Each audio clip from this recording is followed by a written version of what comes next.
Yo, what's good, everybody? And I want to thank you for tuning in to the first installment of this new series that I'm doing on my channel called Back Down Memory Lane, where I talk about many of the classics that shaped my childhood and may have possibly shaped yours.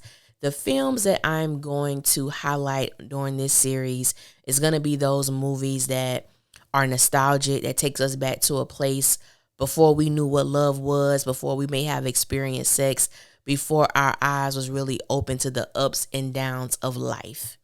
That is my intent with this series, for us to gather, to discuss, to reflect, and just have great conversation about movies that pricked our curiosity and may have had a role in shaping us into the adults that we are today. And for the first film that shall be highlighted is the film Love Jones, that was written and directed by Mr. Theodore Witcher, that premiered March 14th, 1997.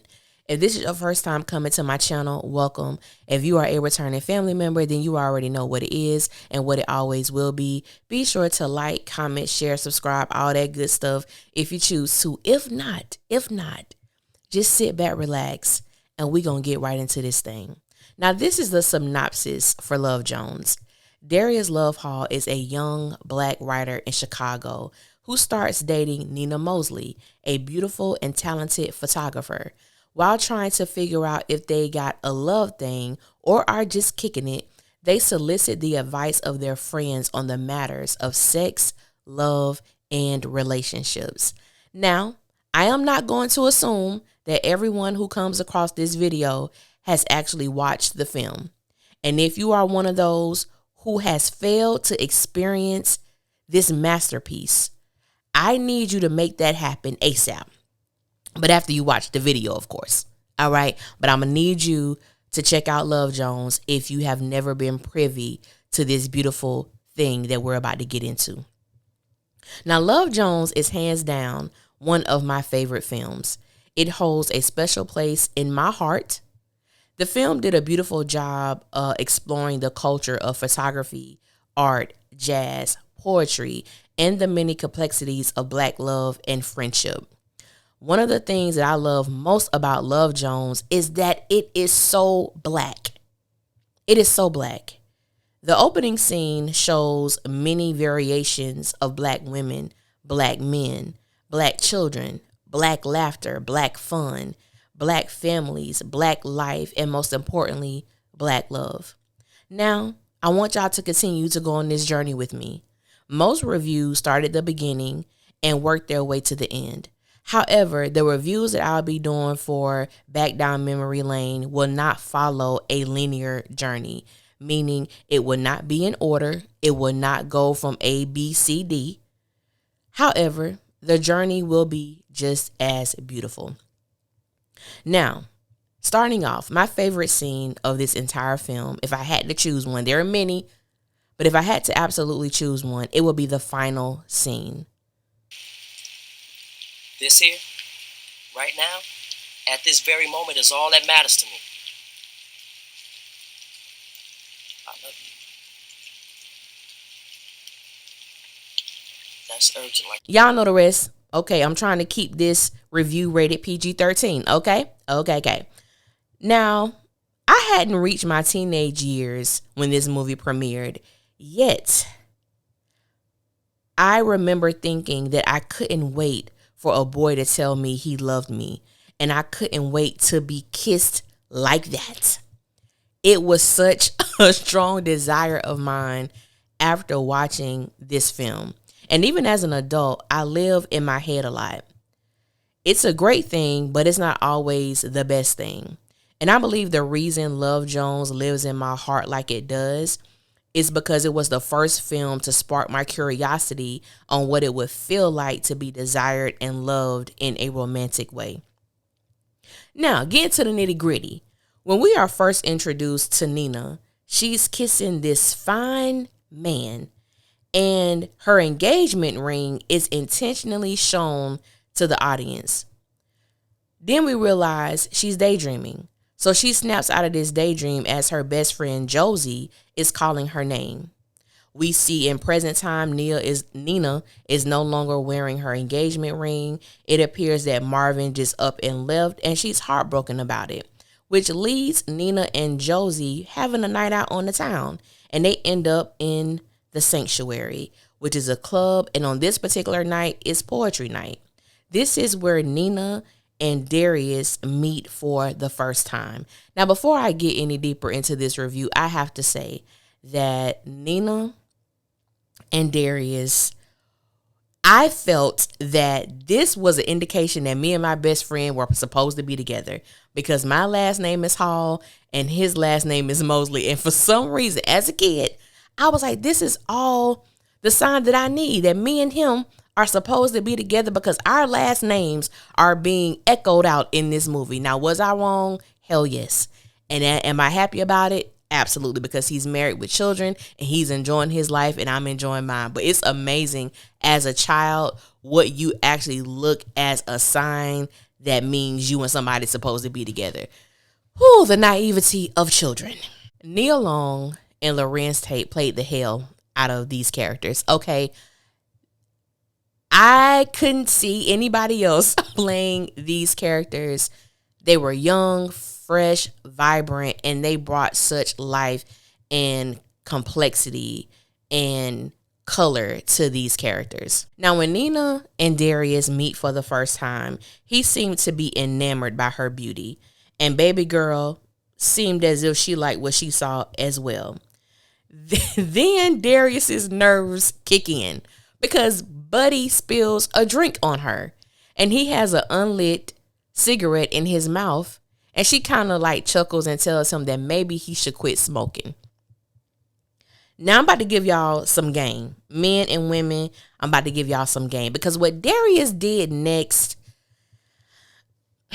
I'm just saying, he probably would have got it from me. If I was that age and this is what was happening, it probably would have went down that night. I'm just keeping it real.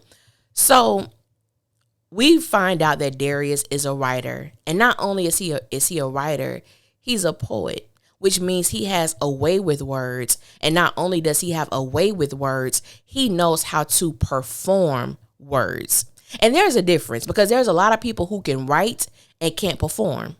And there's a lot of people who can perform and can't write. So you have to know where you fall. And fortunately, Darius could write and perform.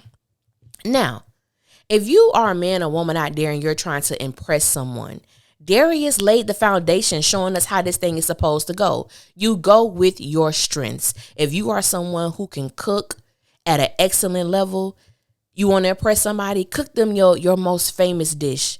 If you are a singer, songwriter, write the person a song. And if you can't sing, have somebody else perform it for him. With Darius knew he had a way with words, and he's trying to impress this beautiful woman that he just met. Darius gets up on that stage, and what he does next was nothing short of amazing. So he gets on stage and he, got something new I've been working on. I call it a blues for Nina.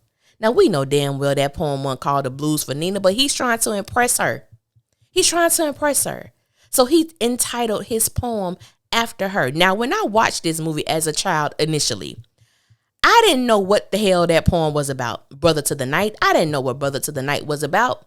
But all I knew is that my favorite line was, I'm the blues in your left thigh, trying to become the funk in your right. That's all I knew. Now, when I watched this film again at about the age of 16, 17, I realized that Brother to the Night was all about sex. That entire poem was about sex, but he put it in a way that, oh my God, was pleasing to the ear, body, and soul. Do y'all hear me? But it's just one line in this poem that I can never forget. It lives in my mind rent free. Is my prey. And I just want to give you injections of sublime erections and get you to dance to my rhythm. What?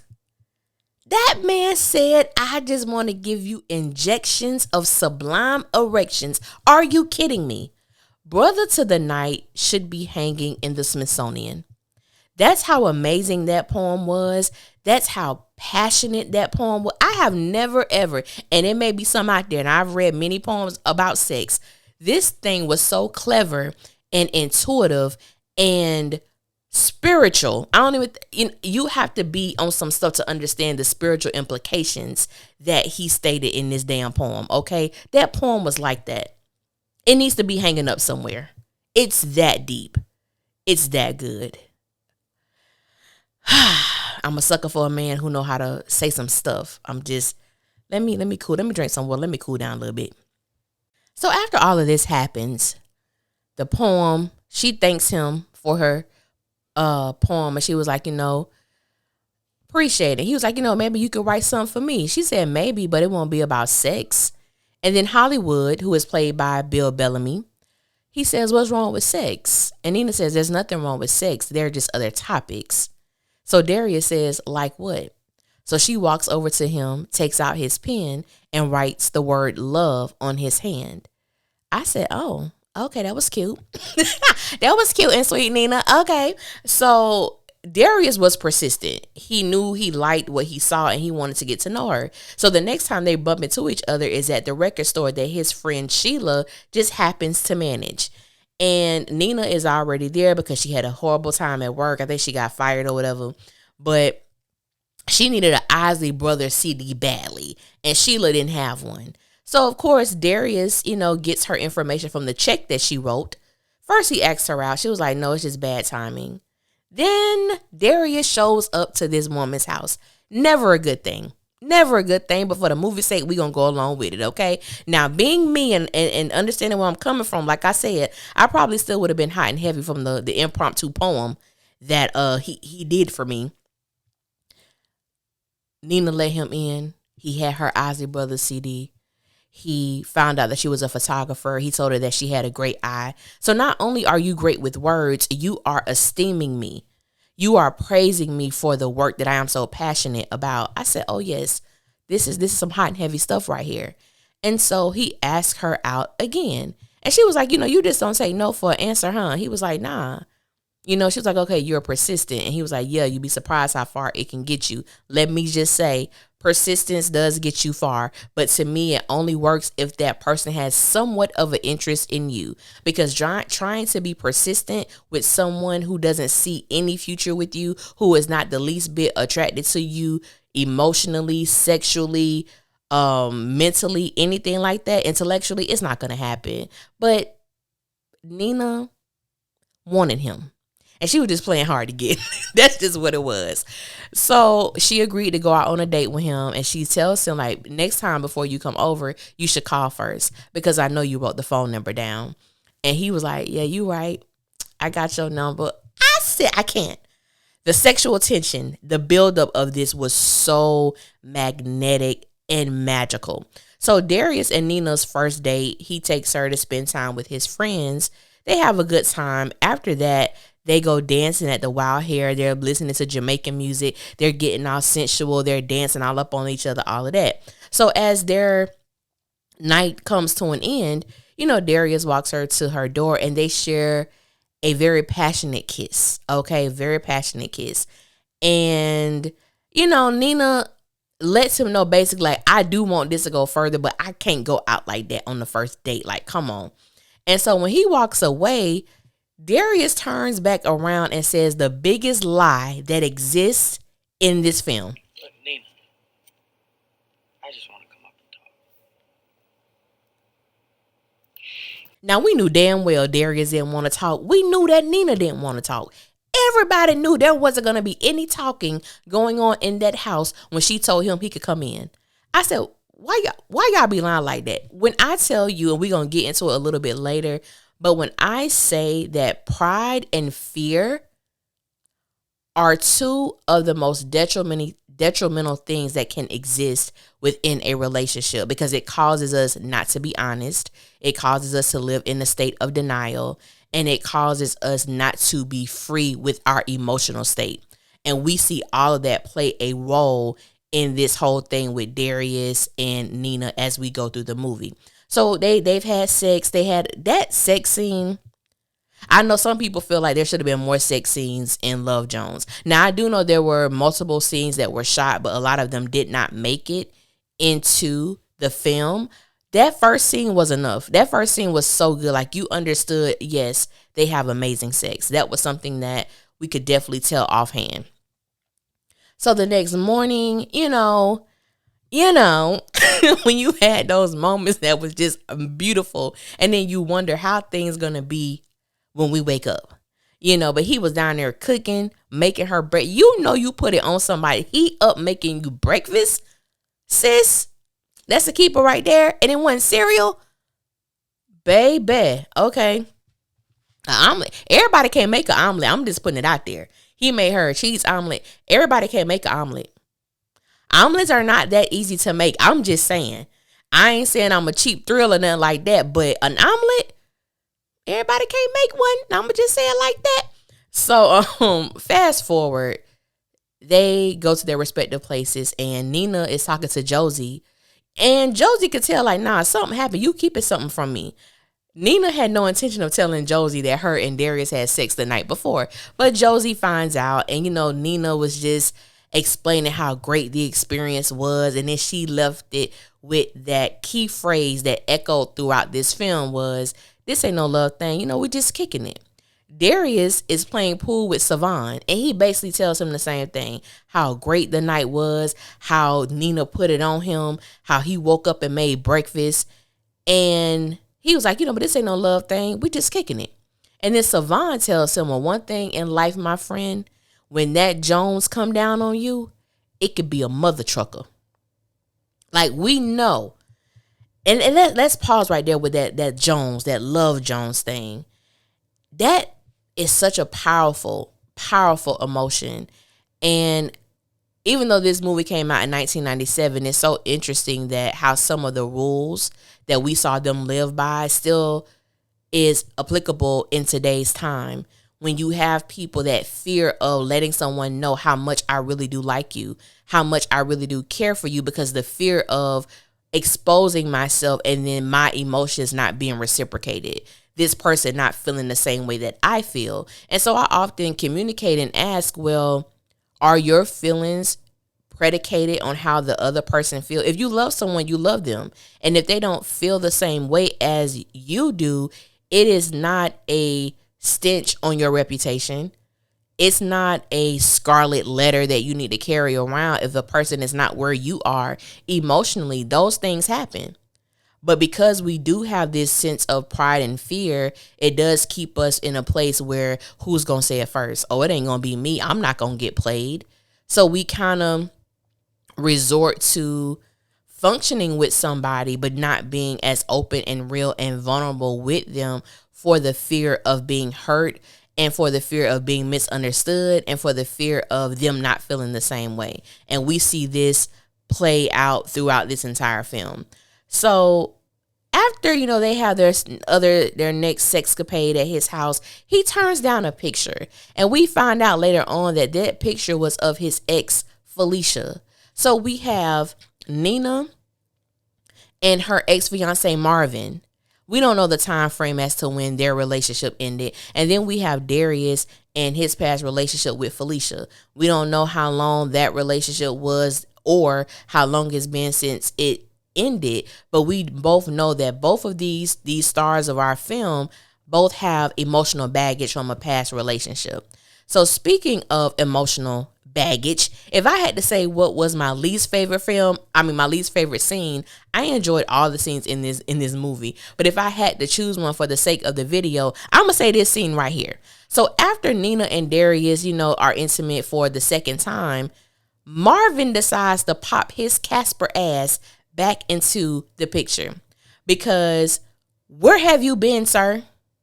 Where have you been, Marvin? Now, in the beginning of the film, Josie asked Nina, when is she going to give Marvin his ring back?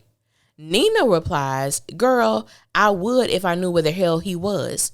Which lets me know that homie just left up and disappeared on the woman that he claimed he wanted to spend the rest of his life with. I said, you know what? And then the thing about Marvin, he reappears as if he's done nothing wrong. His entrance into this movie makes me laugh every time.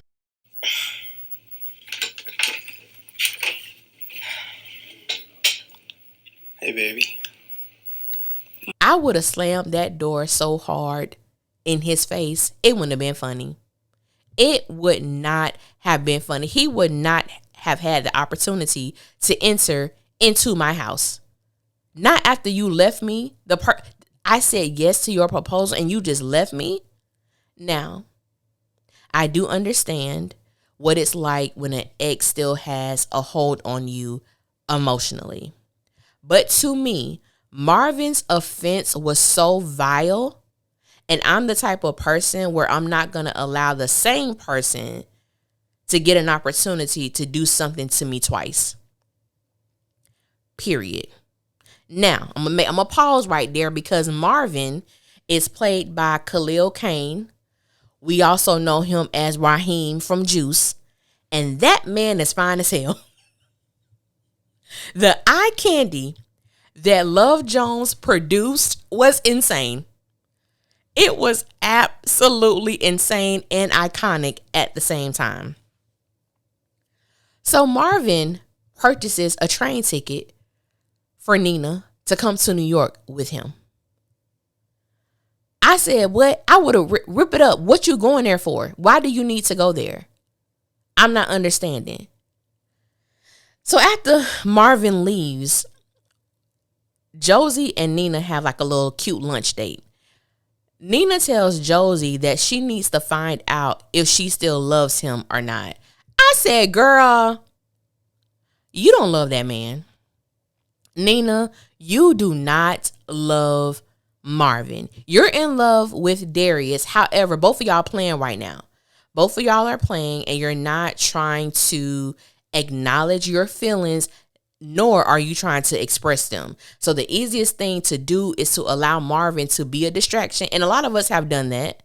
We got something new and we don't know the ins and outs of this, but I'm familiar with this old baggage here. I know how he is, or I know how she is. I know what she does. I know what he does. I'm cool with that because I already know about him or her. I don't know about this new person over here. And I'm scared and I'm afraid to admit that. So I just deal with, you know what I'm saying, what I know. Now, I stand on the fact that I don't believe that Nina loved Marvin at all. So I would have appreciated it if Nina would have been honest. The real conversation with Josie should have been, Josie, girl, Marvin popped up out of nowhere looking fine as hell. And I can't even lie. I want to ride that one last time. I get it, sis. That's what the conversation should have been. You ain't have to go all the way to New York for that. You could have made that happen in Chicago, Nina.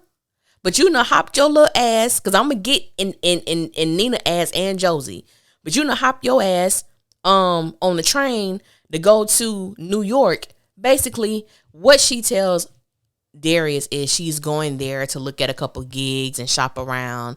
And then, you know, there's also this guy. And, you know, we were close once, just trying to see if something is still there. Now, Darius is heartbroken. Darius' feelings are hurt. But does Darius express that? He does not. He keep it bottled in and he gets an attitude. But he plays it. He plays it down. So then we see Darius having this little lunch with Savon. Savon is older than Darius. Darius is the youngest person in his little group. Savon is married, and Darius, you could tell he, out of everybody, Ed and Savon are the two people that he really appreciates their advice. And so Darius begins to tell Savon that he thought that Nina was the one. Then he begins to laugh as if he was joking. I'm like, baby, you weren't joking. You meant that. You thought she was the one. You thought y'all were getting to a place. And now that her old dude has popped back up again, is making you question certain things. Now, we don't know what happened between the relationship with Darius and Felicia.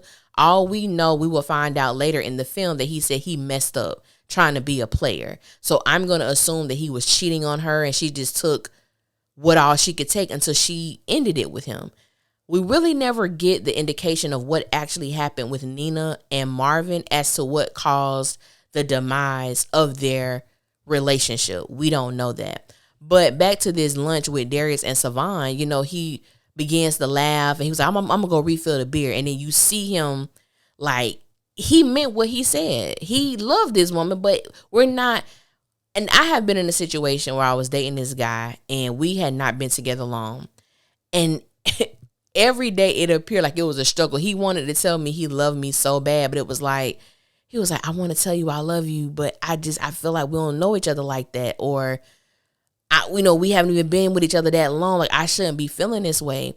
And the situation between us was supposed to simply be sex. That's all it was supposed to be. And then these ugly things called feelings started to rear its head and cause something to happen that neither one of us expected to happen. And that's life. Life is filled with so many unexpectancies and things that happen that you were not prepared for. And a lot of times when we get in situations, and I'm one of those people that if I say something that's just sex, this is all we doing, that's exactly what I mean. And I normally stick to that. But then you have people who kind of slip in without you knowing. Your heart begins to soften for them without you knowing. And before you know it, you full blown in love with this person. And that never was supposed to happen. And that's how I look at the characters of Darius and Nina. It really was supposed to be a sex thing, or just kicking it thing. But then feelings crept in, hearts began to soften, and we got what we got. So he sees this young lady at the bar, and they start dating while Nina is in Chicago. While Nina is in New York. So we see that it was like, girl, why you there? And she even asked that question. She was like, I don't even know what I'm doing here. Now, took your ass to Chicago. Sexed Marvin like crazy, so much so that you put that man to sleep. He didn't even feel you put the engagement ring on his finger. But when he woke up, the ring was there. I said, But you had sex. That's what you wanted. That's what you wanted. You could have had sex with him in Chicago. You didn't have to even use that train ticket, but nevertheless, that's what Nina decided to do. So when Nina brings her behind back to Chicago, she gets with Josie and they go to the sanctuary. Of course, she goes there because she wants to see Darius.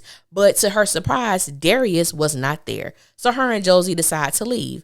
As they leave, Wood pops up behind them and lets them know that he could give them a ride home. So when they look, Wood's car is a hearse. It is so on brand for the character of Wood. It's so on brand. And Nina was like, that's not like a working hearse, is it? And he was like, nah, it ain't been no dead bodies in there since I bought it. Bill Bellamy is hilarious in this movie to me, but he was also a clown. And we're going to get to that in a minute. So it was like, nah, we good, thank you or whatever. So as they continue to laugh at him, Josie, this is why we got to be so careful with our friends. And like I said in the beginning, Love Jones as a film truly highlighted the different complexities of friendship and things that we have to be or should be mindful of when we are opening ourselves to be vulnerable to a platonic friendship, whether it's with someone of the same sex or someone of the opposite sex. This scene here is when I looked at Josie a little sideways. So Josie was like, oh, he's so cute. And so Nina says, well, if he's so cute, you should hook up with him. No, I'm not trying to date anybody, but I was thinking that maybe I could hook the two of you up. I said, why the hell would you do that? Josie, what would cause you to think that you should hook up Wood and Nina when you know, sis, that Wood and Darius are friends? And even if we don't want to label them as friends, they are close acquaintances. They travel within the same circles. So why would you want to hook him up with her? And then there was a way Nina responded, no, I'm not trying to be hooked up by anybody. Baby girl, I'm going to need you to have a little bit more bass in your voice. I would have been like, Josie, what the hell are you talking about? You do know that's Darius' friend, right? And then my thing is, too, for them to be best friends and to be so close, you're telling me that you don't know, you're unaware that your friend Nina has strong feelings for Darius. You even called out the fact that that's the only reason why she wanted to go to the sanctuary was to see him. Like, you already knew this. So the fact that you know this information and you would still try to hook her up with his friend, you're trifling, Josie. You're trifling, sis. Now, Nina's feelings get hurt because she's at the bookstore. She looks out the window, and what does she see? She see Darius kissing some random chick. So her feelings are all the way hurt. She's all the way in her feelings. And this is why I say I got to dig in Nina's ass right now. It is very rare. It does happen, but it is very rare that a woman does something and there is not a purpose attached to it. Now, Wood comes to Nina's studio to take some pictures of him. Okay, that part is fine. You want to spend your money? I will snip, snap, turn on this camera flash. You trying to spend how much money in my studio? Bet I got you, bruh. Going out to eat? No, sir. No, sir. So Nina goes out to eat with Wood, which parlays to Nina going with Wood to this party that one of his friends is throwing. And I said, now, Nina, you know that Wood and Darius travel in the same circles. It didn't dawn on you that Darius may be at this house party. I'm going to go with yes, it did dawn on you, because I believe that Nina wanted Darius' feelings to be hurt just like hers was. I saw you with another woman. I wasn't expecting to see that. And not only will you see me with another man, but it's going to be your friend. It's going to be your friend. Nina knew that word went around. And so before we get to this scene, Sheila and Darius are at the sanctuary. And she was like, I know you heard about Wood and Nina. And he was like, yeah, like, I ain't sweating them. Yeah, you were sweating them. You were sweating them, bro. But like I said, this whole film is about I feel how I feel, but I'm not ready to acknowledge it, nor am I ready to expose it. So I'm going to keep it within. So the blow up comes at this party where Nina gets pretend upset. I say pretend upset. I didn't know, you need to take me home now. Like, if you and Darius want to see who dick is bigger, you could do it without me. I said, well, first of all, sis, you put yourself in this position. You put yourself in a position to find out who penis is bigger, because you shouldn't have been hanging out with his friend to begin with. But you did it for a reason, and you did it for a purpose, which was, I believe, to anger Darius, get him upset, hurt his feelings just like yours were. And it worked. I ain't saying it was the best plan, but damn it, the plan worked. So as Nina is walking away, Darius follows behind her. Darius had some of the most classic lines in this film, when he was like, first of all, calm down. Now, you and I both know you don't want to be up. You don't want to be out here walking up and down the street like somebody done stole your effing bike. I hollered. That line lives in my mind rent free. I recite it probably about once a week, depending upon someone's attitude. I'm like, why you stumble like somebody done stole your bike? I say that all the time. Thanks to Love Jones is one of the lines that I am so proud to say. It's just, I love it. Darius was hilarious. So they're waiting for her cab to come. And Darius' feelings get the best of him because he's like, what you doing rolling around with my boy? You know what I'm saying? You go to New York, you come back, you don't call me. And Nina's response is, all you had to do was tell me you were seeing somebody. He was like, I ain't seeing nobody. She says, I saw you at the bookstore with the girl. His reply is, I'm always at the bookstore. What are you talking about? She said, you know what I'm talking about. So Darius had to have a moment of reflection. And he was like, damn, Lisa. So then he walked off like somebody had stole his damn bike. Then we have the moment where they call each other and, she invites him out to step with her or whatever. And it was a beautiful scene, them dancing, having a good time. Like I said, this movie was so black and it was so drenched in Chicago culture. I was so glad that we had an opportunity to see that.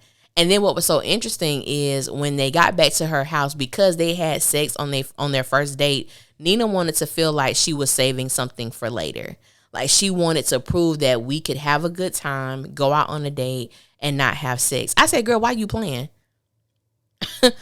Why we playing? We grown. Why we playing? Darius is looking the way that he's looking. You're looking the way that you're looking, and we supposed to be in this house and not do nothing. I tried that. Now, don't get me wrong. It's not like you have sex like every night, but in those moments where it's like we should be getting it in right now, but I'm going to go to bed, you stay over there, and nothing going to happen. Who we fooling? Who are we for? I don't have time for that. We grown and we about to get it in. So there was I love this scene with them dancing, and I believe it was oh man, what's the name of that jazz musician? Coltrane, I believe it was the instrumental. It was so beautiful, and saw them dancing, and then we see that they are actually together, and we see Savon. Savon was having issues in his marriage, and he picked up, I'm not gonna say a relationship, but he started to see or date this. I think her name was Tracy. And in my mind with Savon was supposed to be like the owl, with sage, with the wisdom. And I'm thinking, why would you spend time investing in another woman instead of seeking out how to make your marriage better, seeking out what is missing, what your wife need, what you need, and do the right thing? Like, I'm not understanding why he was hanging out with Tracy so much. Tracy was a distraction. You kind of knew nothing was going to happen with that, but at the same time, you're still a married man roaming around the streets of Tallahassee, roaming around the streets of Chicago with this new woman. And I thought about, like, I know Troy, which was his wife, her homegirls had to see this. Like, what's going on with you? Because you're still married, sir. You know what I'm saying? Just ridiculous. Just absolutely ridiculous. So then we begin to see the breakdown of this relationship. Basically because I feel like things that Darius and Nina should have talked about, they didn't talk about. They used sex to kind of cover up the discrepancies in their relationship or the issues that currently existed. They didn't trust each other like that. And the girl, Lisa, would call Darius at 5 o'clock in the morning. He still had a sticky note with her number on it. And I'm like, first of all, I just feel like when you're in a relationship, there are certain things that must stop. There is no reason why this chick you used to dig out, that sounded so nasty. There is no reason why the chick who you used to deal with should be calling you at 5 o'clock in the morning. Y'all don't have children. Y'all not together. Y'all not even friends. Why does she feel like she has the privilege to call you that early and then you roll out of bed to go talk to her? I would have been a little skeptical about that as well. Why is her number still posted up on this little sticky note? Why is it here? You don't have any reason to call her. So I understood Nina's skepticism when it came to her being able to fully trust Darius. But I also feel like because they have not really dealt with their previous baggage from their previous relationships, it was easy to sabotage what they were trying to build with one another. Because we get to this pivotal moment where Nina kind of has an attitude. She has an attitude for all the reasons I just stated. And Darius, he tries to take pictures of her. And he basically was reciting the same lines that she said to him when she was at his house. And so he was like, take off your clothes. And she was like, stop playing. And then he was like, you don't trust me? And she said, no, I don't. And that, it looked like it was a dagger to his heart. And he was like, you don't? And she was like, nah. And then she begins to tell him why she doesn't trust him.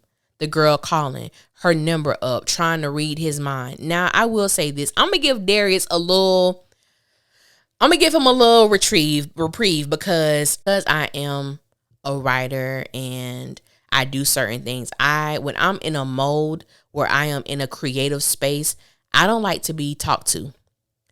And it's weird. I have to be like in my own space. I have to have clear thought process, and I don't want to be agitated. I don't want to be distracted. And it's not even coming from a mean place, and it's not coming from, like you're bothering me. It just comes from, there are times when your creativity juices are just flowing and flowing and flowing and flowing, and you're trying to capture that.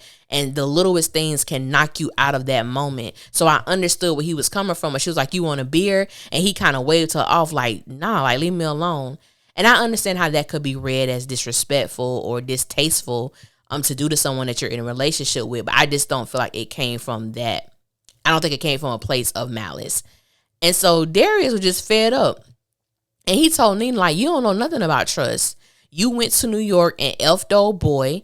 You came back, hung out with my boys, partying, and you want to talk to me about trust? And Nina's response was, you acted like you didn't even care that I went to New York. And I thought that dialogue with them was probably the second most important dialogue that they had. Because going back, Josie and Nina have this lunch date.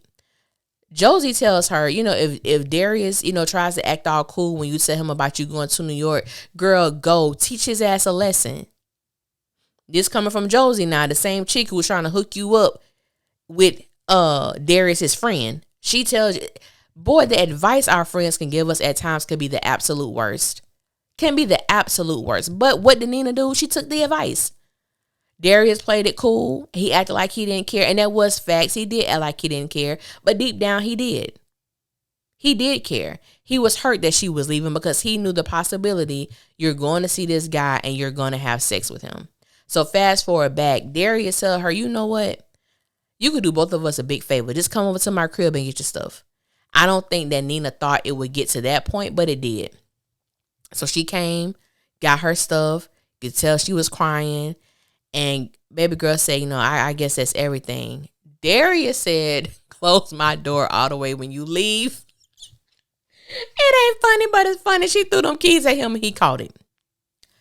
So we see Darius have a conversation with Ed and they're on the beach and, he's just kind of like reminiscing about his past loves. And, he was like, he messed the thing up with Felicia and he think he messed up again with Nina. And he was like, I just don't know like what to do. And Ed tells him, love is what you make and who you make it with. And I was like, sometimes I think people try to sound so smart that they sound dumb. And I do understand people make love in the physical sense and things of that nature. But when you're talking to people who have been void of an emotional connection with someone, they may not be the best person for you to open up your heart to, because they're coming from a place of logical thinking and not from an emotional place. That's why sometimes you can't talk to people about the matters of the heart because they don't understand. You're talking about an emotional attachment and they're trying to make something logical out of something that is emotional. And sometimes those two just don't work. And so Nina, she gets a job in New York. She does not tell Darius. Josie calls Darius to try to let him know what was going on. So just in case he wanted to see her off, he could. He was like, I ain't trying to hear that. But then that heart got to him. He rushed his behind to the train station, but it was too late. Nina was already on the train. He was calling her name, but of course she could not hear him. So I think a year passes by and she has to go to Chicago. And of course I know she's thinking about Darius, and Darius finally finished his book. And he makes the dedication. He gives the dedication to her. He dedicates his book to Nina, which I thought was very, very beautiful and triumphant in a sense. And we'll get to that a little bit later. But, Savon tells him that was a beautiful dedication. And he was like, I would have paid money to see you, trying to get to her. And he was like, yeah. And he was like, well, maybe if you weren't sucking on them cancer sticks, you would have caught her. I thought that was so funny. But anyway, so we get to the sanctuary where Nina goes because she's expecting to see Darius, and he's there, but she doesn't see him. And she dedicates a poem to him. And then once she's done reciting the poem, she throws her notebook in the trash, and she's about to get into the cab when Darius calls her name. And it's pouring raining. My dog is getting soaked while Darius is under the shelter. I said, okay. They talk about, the past and what happened, how they never stopped thinking about each other. And we get that beautiful scene, of her telling him that, he always want what he want when he wants it. Why is everything so urgent with you? And we get that final scene where he says, this right here is all that matters to me. I love you. And that's urgent like I've already played that scene. I try to keep this PG-13. And he finally tells this woman that he loves her. And they share the most beautiful kiss. And we don't hear it audibly, but she mouths, I love you. And they kiss, and that's the end of the film. And then we hear that beautiful song by Lauryn Hill, The Sweetest Thing. Because love is sweet. And I think, sadly, we live in a society where a lot of people got these podcasts. I'm like, just because you can talk don't mean you should be talking in front of a microphone. Where people have made love just appear like it's just the most horrid thing, the most disgusting thing. You don't want it, don't love these niggas, don't love these hoes, don't put your heart out there, sis. Like, it's so many of those narratives being pushed to black people. And the reality is, people are people. People are flawed. People are going to make mistakes. People are going to do some deliberates. There is a possibility that you are going to get hurt. But one thing I do value about love, I believe that love is a beautiful thing. To be able to be vulnerable with someone, to be able to share your thoughts, your day, how you feel, to really be open in that way to someone, and knowing there is a possibility of someone hurting you. It's just that. It's just like when I think about people who play sports. You train, you eat right, you do all of these things to make sure you're in a great place mentally and emotionally and physically. Yet you can go out there and have a losing record. It don't stop you from living out your dream. It don't stop you from still going hard in the gym. It don't stop you from conditioning your body to be what you need it to be in order to obtain the results that you want. You have people who have played in the NBA for years and never have won a championship, but they still play and they still give it their all. And that's how I feel about this thing called love. It's going to be a whole lot of people out there who may never get married, who may never have a family, meaning, birthing children or having children or whatever the case may be, but you still hold on to this mindset of love is out there for me and I welcome it into my life. And whatever I could do, I don't want to live in a place of pride and fear where I am fearful to express myself, where I'm going to allow my pride to keep me from not experiencing something great or allowing this person in my life. Love is just a beautiful thing. And I'm grateful for the love that has been a part of my life. I'm grateful for the loves that I have, the loves that did not last, because they all taught me something about myself, how to be better in the next relationship, what things to look out for. And I just feel like with being a black person in today's society, it's not a lot of people pushing love. I'm not saying being stupid and be oblivious to, certain things, to the red flags that you may see or the caution things that may come up, but allow yourself to be loved and allow yourself to give love. And if it don't work out, it just don't work out, but don't shut yourself off from it. So this was the introduction to Back Down Memory Lane with Love Jones. I hope that you guys love this film as much as I love it. It is such a staple in my life. I'm so grateful for this film. I'm so grateful for Theodore Witcher for writing this and directing this. So grateful for Nia Long and Larenz Tate for putting their heart into this film to make it the masterpiece that it always shall be. I thank you guys for listening. And until next time, I will holler at y'all later, and y'all be safe out there. One.